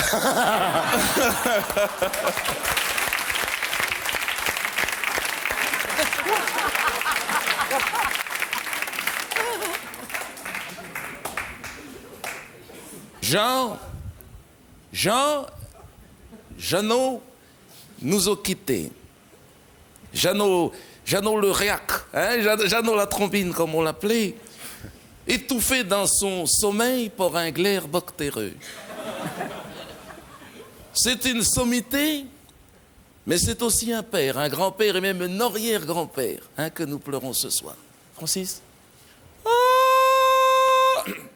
Adieu Jeannot, étouffé par ton glaire. À présent, je vais demander à Gilbert, hein, le frère de Jeannot, hein, de venir nous parler de cet ami, de ses frères. Donc, Gilbert, je vais te demander de venir. Hein, Gilbert, qui est un peu vieux, lui aussi. Alors, je me mets où aussi, monsieur le curé? Je me mets là? D'accord. Alors, dans le micro, là, je parle comme vous voulez. Hein? Alors, un, deux. Allez, on y va. Alors mon Jeannot, je n'ai jamais su te dire que je t'aime. Mais aujourd'hui, j'ai envie de te... Qui arriverait pas. J'ai envie de te le dire. Oui, Jeannot, je t'aime. Tu vois, tu aurais dû mourir plus tôt pour me l'entendre dire. Non, mais à 80 ans, bon, 80 piges, là, t'as le cœur, t'as pété comme un... Ouais. En même temps, avec tout ce que tu t'étais foutu dans la gueule tout au long de ta vie, c'est pas très étonnant non plus. C'était quand même la moindre des choses. Enfin, alors donc je termine. Donc Seigneur Jésus, Marie, pour mes lunettes, ma Georgette, là, prends soin de lui, hein, et surtout garde-le près de toi, hein, pas de blague. N'en veux plus, pas de résurrection. Hein. Merci Gilbert, merci. Là où il est, Jeannot a entendu les messages d'amour que tu lui envoies. Amour, hein, amour. Hein, quand tu t'empares de nos cœurs comme ça, tu nous causes bien des emmerdements. Voilà, c'est une petite oraison funèbre que j'ai fait pour Jeannot, hein, Jean d'Ormesson, voilà, petit exercice. Est-ce que je peux? Merci Dieudonné. Merci beaucoup. Ah, vous aurez tout eu ce soir. J'ai été tellement ému. Non, Jean, faut pas le prendre comme ça. J'ai été tellement ému par tout ce que vous avez dit. Ben, je le sais, Jean. Ça m'a fait tellement Eh bien. oui, je le sais, Jean. Vous savez, je l'ai bien connu. Je voudrais ajouter un mot, j'ai bien connu Jeannot. Oui. Et c'était une créature merveilleuse. Bien. Ça va comme ça. Vous restez un petit moment avec nous, Dieudonné, parce qu'après l'oraison funèbre, il y a le jugement dernier. Hein. Tout à fait. Interview, jugement dernier. Jean d'Ormesson. Oui. As-tu utilisé ta notoriété pour séduire? Je crois que je me suis servi des femmes pour être connu. Ouais. Et ensuite, je me suis servi de ce que j'étais connu pour avoir des femmes. Ah. Jean d'Ormesson, as-tu consommé des substances aphrodisiaques? Hélas, pas suffisamment.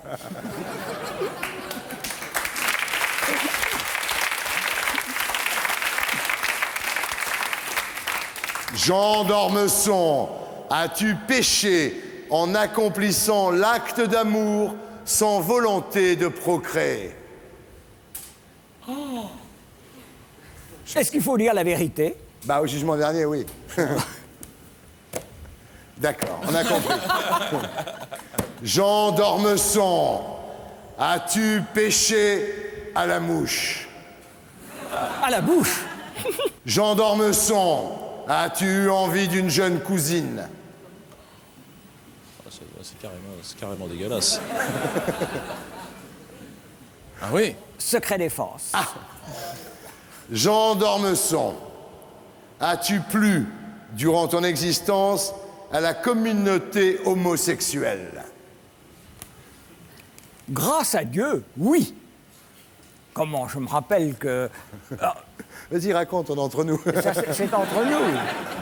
Non, ben, je ne voudrais pas ruiner d'un coup tout le capital de sympathie que je me suis attiré, oui. Mais je ne suis pas homosexuel. Oui. Mais évidemment, j'ai beaucoup plu à des homosexuels qui ont été des amis très chers à moi, que j'ai beaucoup aimés.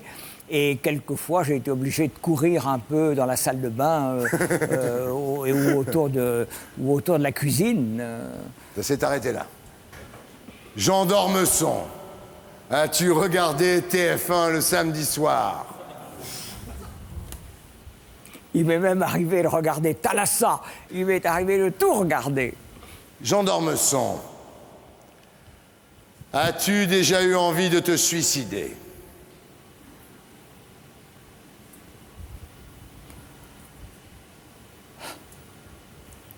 Je me suis toujours arrêté sur cette pente parce que je pense que le suicide raté est une chose très ridicule.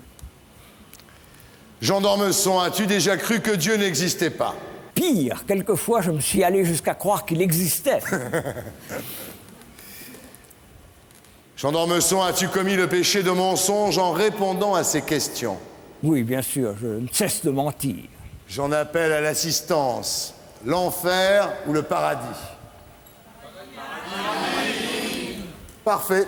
On va aller.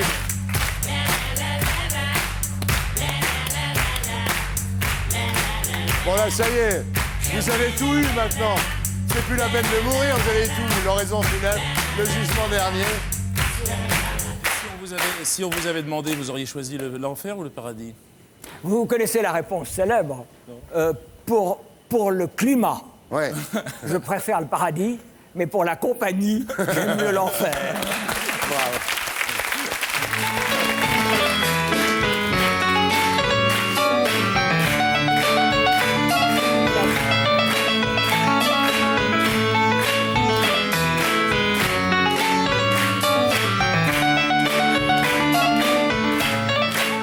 J'accueille Jean d'Ormesson.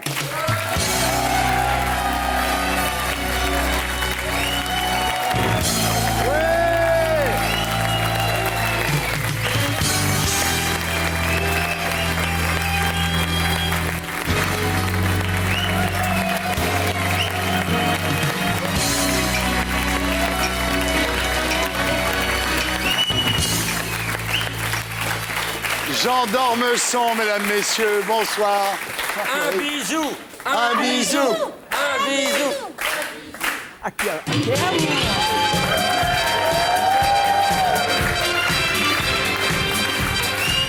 Non mais Jean d'Ormesson, mais je l'adore, j'ai tous ses disques, mais vraiment, c'est un homme que j'aime. Nous aussi, Voilà. on l'aime, bien sûr. Ça va, Jean? Ça va bien, Je suis merci. heureux de vous voir dans cette Moi aussi. forme éblouissante. Hein. J'ose même pas dire votre âge. On peut dire votre âge, non? Oh si. 108, j'ai moi. J'ai peur d'être le grand-père de tout le monde ici. Ouais, vous êtes génial. 80 ans. Ah, d'accord.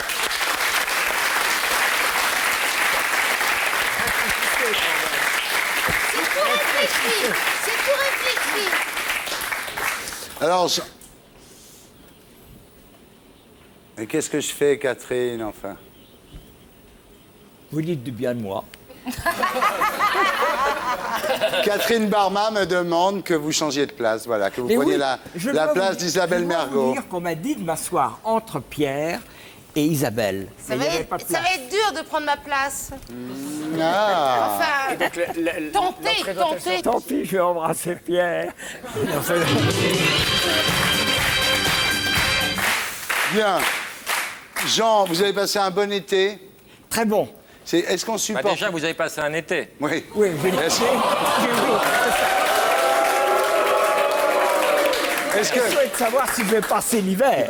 Jean, est-ce qu'on supporte mieux la canicule quand on est immortel? Ah oui, ça, le froid et le chaud, ça m'est complètement égal. Là, il n'y a pas de problème. Non, pas de Ouais. problème. Ça va. Alors voilà, Jean, vous êtes de retour parmi nous et j'en suis ravi parce que chaque fois que vous faites un livre, vous dites c'est le dernier, puis vous finissez toujours par revenir quand même. Pourquoi?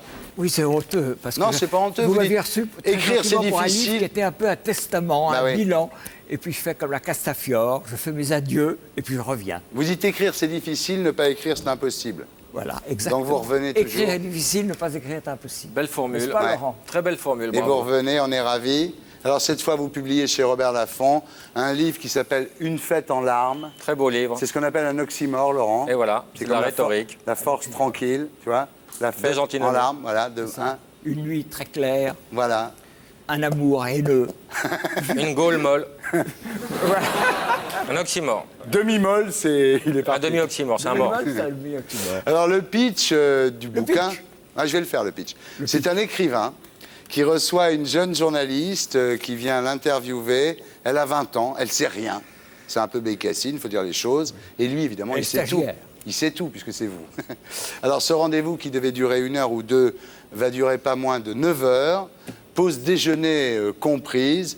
Et le vieil écrivain qu'elle vient interviewer va lui raconter sa vie, c'est-à-dire votre vie romancée, votre vie rêvée dans l'esprit de ce que Aragon appelait le mentir vrai. C'est-à-dire qu'on ne sait jamais si c'est énervant. C'est un peu pour brouiller les pistes. Ah oui, vous êtes fort. Il faut hein. brouiller Ouais. les pistes. Vous êtes fort. Hein.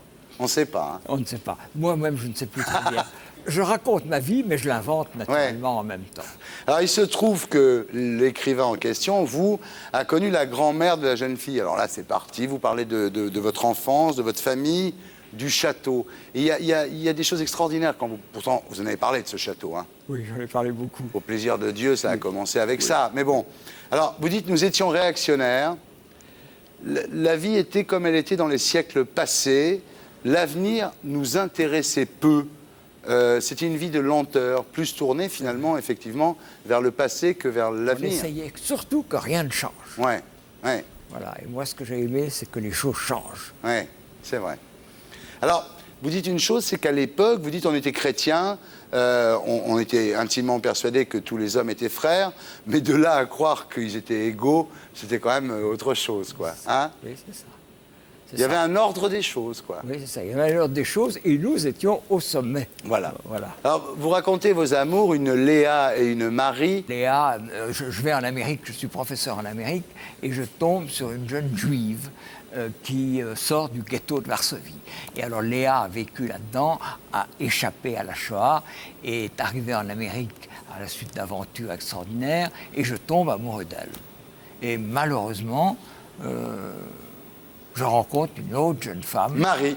Et je découvre peu à peu que Marie, son frère, était non seulement collabo, non seulement vichiste, mais a servi dans l'armée allemande sous l'uniforme allemand et a été fusillé à la Libération. Alors bon, vous voyez, à travers ma vie inventée... Vous racontez le XXe siècle à travers deux amours. Siècle, qui est un siècle épouvantable, hein, qui est un siècle épouvantable. C'est fini. Sinistre. Sinistre. J'ai calculé qu'il devait y avoir, dans le livre, je dis, il devait y avoir entre 100 et 200 millions de morts par violence. Ouais. Eh bien, je crois qu'il y en a plutôt 300 millions. Avec la Shoah, les camps de concentration, les goulags, la Chine, le Soudan, le Pol Pot, oui, absolument. C'est le siècle des idéologies, Jean. C'est le siècle de l'idéologie. Bien sûr. Alors, vous racontez vos voyages, vous racontez vos premiers livres, au plaisir de Dieu qui... Avec une modestie exquise. Bah toujours, oui, oui. Voilà. Vous dites d'ailleurs, effectivement, vous n'avez pas de succès. Un jour, vous écrivez même un bouquin qui s'appelle « Au revoir et merci ». Ouais. Et puis, vous savez ce que c'est on retombe, et j'ai fait un bouquin sur un empire imaginaire dont j'étudiais. C'était une espèce de canular universitaire qui était... La gloire de l'Empire, magnifique. Et ça faisait 800 pages. Je l'ai apporté chez Grasset, qui a été épouvanté, qui n'a pas voulu le publier. Je l'ai apporté chez Gallimard, et il a fait 500 000 exemplaires. Et voilà. Voilà comment ça se passe. Voilà. Alors, votre bouquin, vous dites que c'est un roman, mais quand votre intervieweuse, page 235, vous demande ce que vous êtes en train d'écrire, vous dites une espèce de machin. Oui, c'est un truc, oui. Ouais. Parce que il est vrai que quand je commence le livre, je suis dans la conversation avec l'intervieweuse, mais dans la réalité, je me disais, je ne vais plus écrire de livre. Ouais. Et puis, au fur et à mesure que je parle avec elle, eh ben, mon livre est en train de se faire. Et quand la conversation est finie, eh ben, le livre est fini aussi. Alors, vous parlez de l'interview dans ce livre, vous dites que pour vous, l'interview est un supplice parce que vous refusez de parler de votre vie privée. Vous dites, je parle souvent de moi-même, mais jamais de ma vie privée. Oui, c'est vrai. Mais c'est vrai qu'on ne sait pas, en fait. Moi, je le sais parce que je vous connais un peu. Vous savez, parce que vous savez tout. Mais j'en parle très peu. Ouais. Et j'ai beaucoup aimé Michel Vaujour, les silences de Michel Vaujour. Ouais. J'ai trouvé ça épatant. Alors, vous parlez de l'amour, Jean, très bien, de mieux en mieux. Moi, je trouve que vous êtes vraiment à chaque fois, alors là, pour le coup, c'est pas la même chose. Je cours encore après les femmes, mais je ne sais plus très bien pourquoi. Vous dites l'amour, c'est ce qu'on a trouvé de mieux pour rendre la vie supportable. Oui, bien sûr. Ouais. Bien sûr. De quoi est-ce qu'on s'occupe d'autre, hein? Mais me regardez pas comme ça, enfin. De quoi est-ce qu'on s'occupe? Il est très séduisant, Jean. Ah, mais il l'est, adorable. Oui, je comprends très bien. Oui. Il a du blé en plus.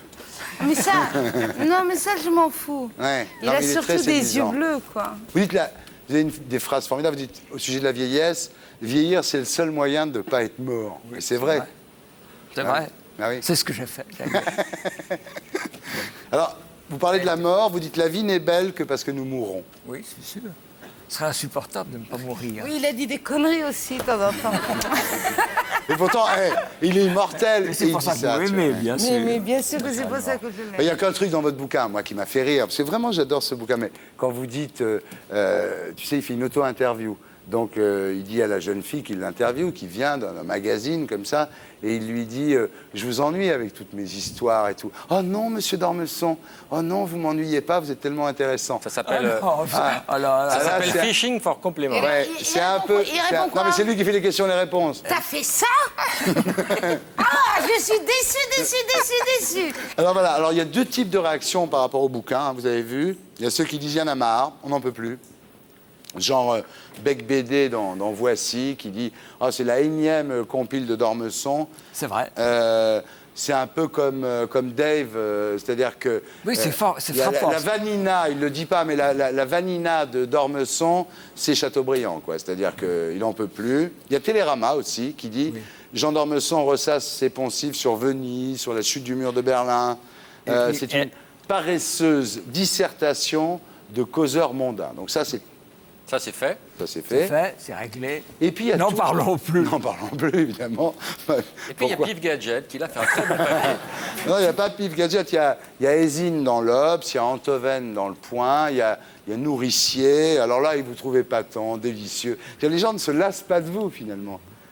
Qu'est-ce qui vous rend tellement sympathique? C'est vos yeux? C'est quoi? Ouais, il est complètement séduisant. Il est...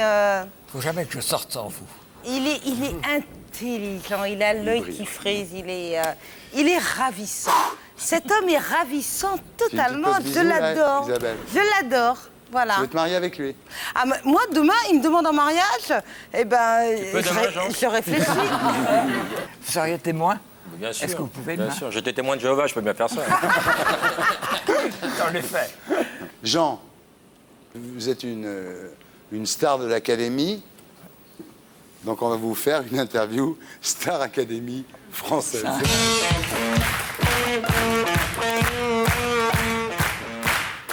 Alors, on va comparer un petit peu la Starac et l'Académie, hein, la Star Académie et l'Académie française. Est-ce qu'il y a de la meuf à l'Académie? Non, évidemment. Il y a de la meuf. Bah, Pas beaucoup, hein. C'est même moi qui l'a fait entrer. C'est qui, Yourcenar? Hein? Yourcenar? Oui, bien sûr. Ouais. Vous vous rappelez bien. C'est moi qui ai fait entrer la première femme à l'Académie. Ouais. Et vous vous rappelez qu'il y avait toute la presse, pas seulement parisienne, mais française et mondiale. Et à la fin, on m'a demandé, alors qu'est-ce qui a changé à l'Académie? Et j'ai répondu, maintenant il y aura 2 toilettes. Sur l'une, il y aura écrit « Messieurs » et sur l'autre, « Marguerite Yourcenar ». Et depuis, il y en a eu d'autres. Il y a eu Romilly, effectivement. Madame de Romilly, qui est une merveille. Ouais. Il y a Florence Delay, il y a notre secrétaire perpétuel. Il y a de la meuf. Hélène, Donc il y a de la meuf. Là, tu vois, Et pas que des tons. la Starac et l'Académie française, c'est la même chose. Est-ce qu'il y a des couples qui se sont formés à l'Académie française? Bien sûr. Il y en a formés, défaits, reformés. C'est vrai, non, sérieux. Bien sûr. Ne me demandez pas les détails. Est-ce qu'à l'Académie française, comme à la Starac, vous pouvez perdre votre place à tout moment? Ah non, impossible. Ah non, Ah, pour impossible, toujours? Impossible. Ouais. Ça, on ne peut pas, justement. Il y a des embrouilles. Ah non, ils ne peuvent pas être virés. C'est à vie, c'est à vie. Ah oui. Il y a des embrouilles entre académiciens? Des embrouilles? Mais oui, souvent, ils se détestent. Ah ouais. Et d'abord, ils sont tous habillés pareil. Ouais. Oui, on ne les reconnaît pas quelquefois. Est-ce que ça parle beaucoup dans le dos des autres, comme à la Starac? Oui. Ouais. Ça Vous avez une change salle- moins. Vous avez une salle de sport? Bah non. Non, Une salle CSA. non, non. On pourrait. Est-ce qu'il y a beaucoup de prétendants et peu d'élus? Oui. Ah bah oui, tout le monde. Ouais. Tout le monde veut y aller. Tout le monde veut y aller. C'est qui le prochain? Nous sommes 40. Ah oui. Il n'y a pas de prochain. Il n'y a pas de prochain. Il n'y a pas de prochain. Il faut qu'il y en ait un qui meurt. Il faut attendre qu'il y en ait un Ce qui qu'on ne meure. souhaite pas. Mais il en mourra sûrement très vite. Il en meurt 3,7 On le souhaite. Est-ce que vous avez un prof de diction à l'Académie française? Moi, je peux vous donner des cours de diction si vous voulez. J'adore. Est-ce que vous pouvez vous exclure les uns les autres en votant? Non. Non. Ah non, on peut exclure les candidats. Oui. Mais une fois qu'on y est, c'est fini. Oui, une fois qu'on y est, c'est Alors, est-ce que c'est comme à la Starac, il y a toujours un noir, un con, un belge, une bimbo, une douée, un nul pour que le monde entier puisse se reconnaître? Non. Alors, un co, sûrement. Un belge, il y en a, oui, Ouais, aussi. ouais. Une bimbo? Ah oui, enfin, il y a un peu de Peut-être. tout, oui. Une douée, oui. Oui. Un nul? Est-ce que c'est comme à la Starac, tout le monde vous oublie au bout de 2 ans à l'Académie française? Non? Ah non, non. Pas du tout? Non, ça non. Ça dure longtemps? Puisqu'on est immortel, ça va. Immortel. On est tranquille. Je vais finir par croire que vous êtes vraiment immortel, vous. Non, mais vous savez, la définition, c'était on est immortel pour la durée de notre vie et après, on se change au fauteuil. Jean d'Ormesson, une fête en larmes. C'est publié chez Robert Laffont, mesdames, messieurs. Et pour être sûr de ne rien rater de Inarditube, abonnez-vous et mettez un pouce bleu.